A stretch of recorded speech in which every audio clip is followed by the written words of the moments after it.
LEGIJA, I've got a question for you. I don't know if you remember this, because to be You're laughing fair, already. it was at an after party. So all I'll say is, like, look, we are all in the most sober state of mind. We remember everything. But I'll see if you remember it or not. Do you ever remember when you were trying to flame me for, like, overrated MSL? Alone, yeah. Yeah, do you remember this? So I want Alone, to, yeah, so yeah, I want to yeah. ask you is this. What is your take on MSL LEGIJA? Do you think he's overrated? I actually think he's good. I actually think he's good. Do you know Cinderan from Dota? Yes. Okay, I think he's exactly like Cinderan, kind of. He's the perfect guy to create a structure in the team, to get everything going, but at one point you reach a level where the team will often probably say, okay, time to replace him. And that's like the Right. unfortunate thing. Because maybe, I don't know him personally, I've never really played with him, but judging from how he played and how his team played in the past, with the players that he had, I think he was an excellent in-game leader. But I think Missing a gear. these days, I think you need to be individually skilled more than Right. you used to have to back then. So I think he can get the team to a certain level, certain point, but I don't know if he can bring a team to winning. And I think Kerrigan is the only guy I think that can actually make it. Even though he doesn't have like always the best performances, but his performances in the server is also different because he's actually the guy who's creating space a lot for you, and it will also have a huge impact into his individual skills. So I think he can bring it to a certain level, but at one point I think it's going to be too hard, just by the competition that you have today. And also, it's not anymore this Counter-Strike that you used to play back then. It's so diverse. There's so many different styles that you have to play. Because back then, you have to imagine, there was always teams invited to all the tournaments. You always had like the 4, 5, 6 teams that you were always watching how they play, and then you copy their style. So the meta was kind of one-dimensional. But these days, there's like so many different play styles. You have outsiders who are fucking pain in the ass to play, super slow, always annoying. You every time you want to do something, they punish every mistake. But then you have the other aggressive teams that play. So there's like, the game has changed a lot than it was back then. What do you think on this, Ruggah? Come on, hit me with the MSL response. I actually think that he gets a lot more hate than he deserves. I actually think he's one of the smarter guys that we've had in CSGO for a very long time.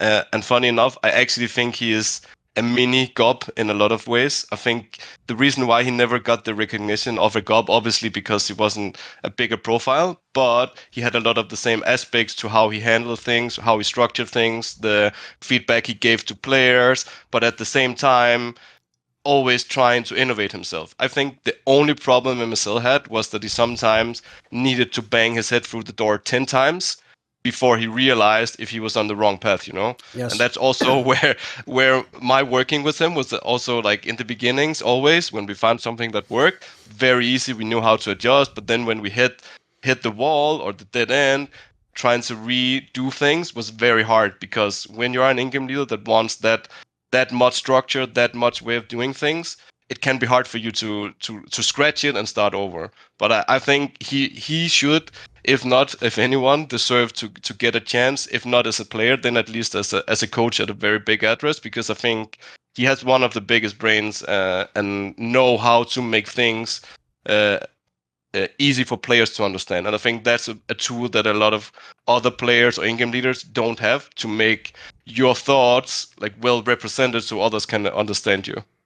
I think I would combine what both of you were saying, actually, because I definitely agree, by the way. Like, pretty sweet. I would just say it outright, I've known him quite a long. He's quite a stubborn guy. Like, even when you talk to him, he's one of those people who just loves to argue. Like, he's not even choosing to do it. That's just how he talks. Like, if you say one thing, he disagrees. He's not going to, like, wait. It's just going to be like, nah, I disagree, man. Like, and so, for example, when LEGIJA said there, essentially LEGIJA said, it's obviously true, isn't it? He's not a very good fragger. Like, that's going to be a problem in some of his teams, right? I can already tell you, LEGIJA, you won't believe this, but MSL would even immediately disagree and be like, I won an MVP, like ARPing against Divine. He'd bring that fucking story out of the attic again for the millionth time. And also, I also agree, Ruggah, that is basically one of the main things I think has held him back. Because I even think there's a logic to it. Like, when you're starting the team and you have to establish everything, and especially sometimes he's working with younger players and players haven't blossomed yet, it can be really good to give them all the structure. They don't have any. Some of them, they come out of FPL or just playing fucking pogs or something. So it can be really good when you're the guy who knows everything, you're always right. But I think it's actually a bit of what Gay's talking about. I think that's why when he you get to the absolute top, though, and you have bigger names and people expect you to just outright win now,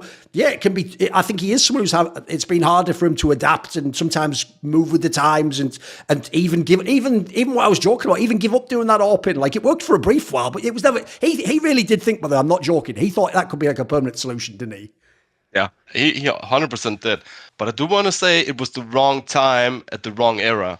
Because if you put him, now I don't want to build up an MSL AWPing storyline, but if you put him back into right now, I actually think the style he would play as an AWP fits the meta, like, straight on, right? Look at all the AWPers having success right now. It's laid back, control AWPers that really just punishes, like, the stupid moves or outplay strats. And if there's one guy that knows all the strats in the world, it would be that guy, right? But obviously, like, he's not shooting as hard, and I think he made a mistake going die hard with the AWP back then. I even encouraged him to it because we needed an in-game leader that could also AWP in our team back in Optic. But I still think he had some relevance still, and I think he still do.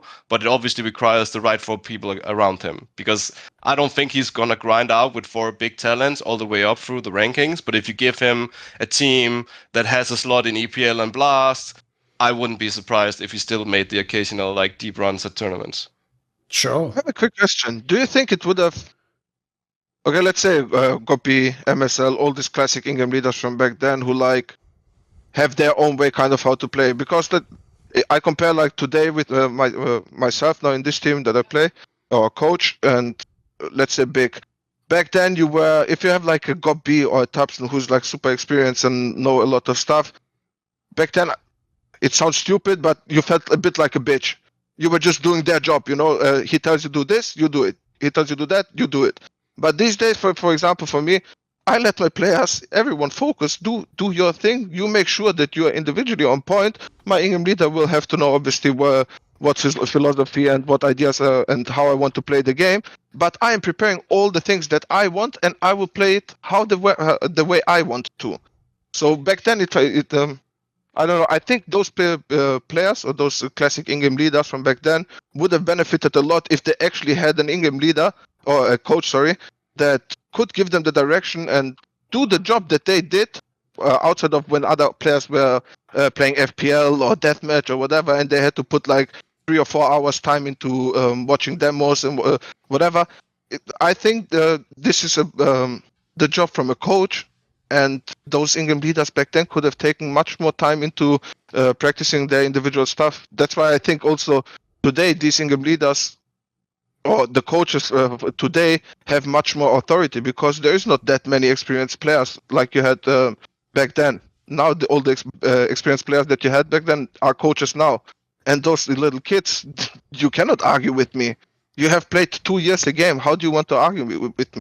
How do you want to know more things than I do? Obviously, do you have some ideas that I can bring into my game? Of course, you can bring them up.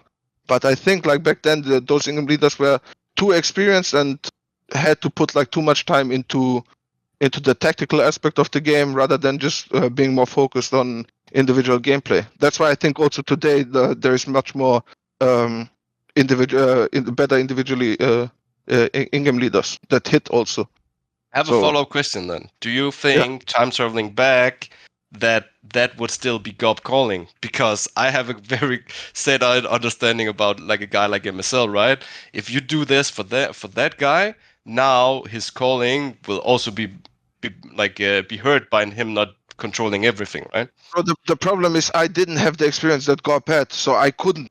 I had to be like the guy who does the things that he tells me to do. I didn't have the experience. But now these days, that's what I'm saying. Now these days, you have these young talents, like your team, for example, you and Karkov, who you have experience. You can now shift the team how the fuck you want. And the next I will listen to you.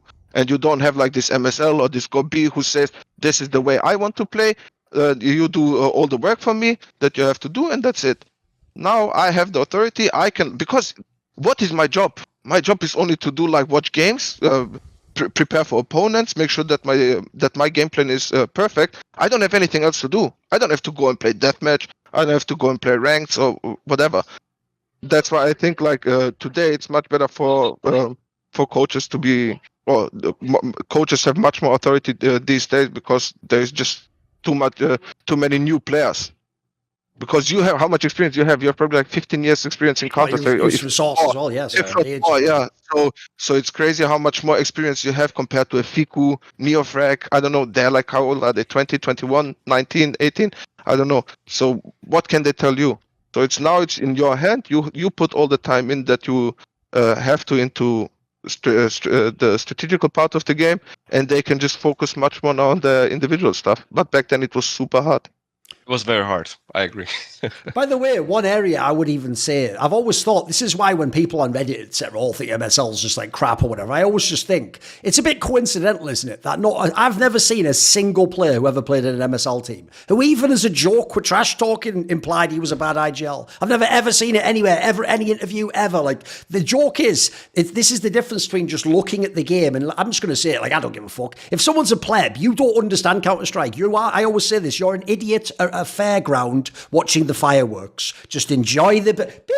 Oh my God, you don't know tactic, you don't know the fuck they're doing, you don't know what space creation is or how that AWPer got to kill the two people there. You think he just went out and shot people in there like it's a matchmaking game. Like, no. So what I would say is this, I get why a fan doesn't understand, but all I'll say is this, if you are in an MSL team, it's like Ruggah says, he's watched all the demos, you're not going to beat him in an argument. Like, he's going to, if you say, well, what about this then? He's going to go, no, but this team does it like they rotate this. You're going to have nothing if you're a player. Like, you're just going to go, okay, then boss, and do it. Like, he actually has that status. There's a reason why his team's on some level work. But the problem is, I agree, Ruggah. When I look at the teams, like, look, I'd like him to be an IGL again. Sorry, MSL, I'll retweet that tweet every 3 months that you put up.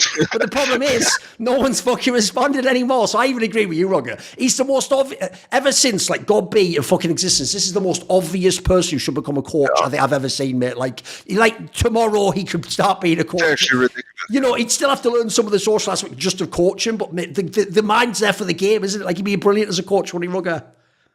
100%. Like, the irony is that I taught him how to play Counter-Strike. He brought me back as a coach, and now I'm basically saying, "Okay, guys, it's time, right?" Okay. But yeah, he is like, he has a very smart mind for the game, and I think maybe we talk about the guy who is persona non grata in Hunden, right? But I still think MSL beats his tactical mind, like, by far. So I think it's a very, very easy pickup if there is any team that wants to either build or something else, because he is very good and he's very smart in his way of approaching the game. And as I said already, that he understands how to explain his mind, you know. And a lot of coaches and in-game leaders, players as well, have a very hard time doing this in a matter where people actually understand, instead of just saying, yeah, it's fine, I'll go do it. And then they die and they're like, why did I even do it? But he understands how to get the context there as well. See more cool, funny, interesting clips based on topics from my content? Well, subscribe to this channel then, or, you know, be a pleb and don't.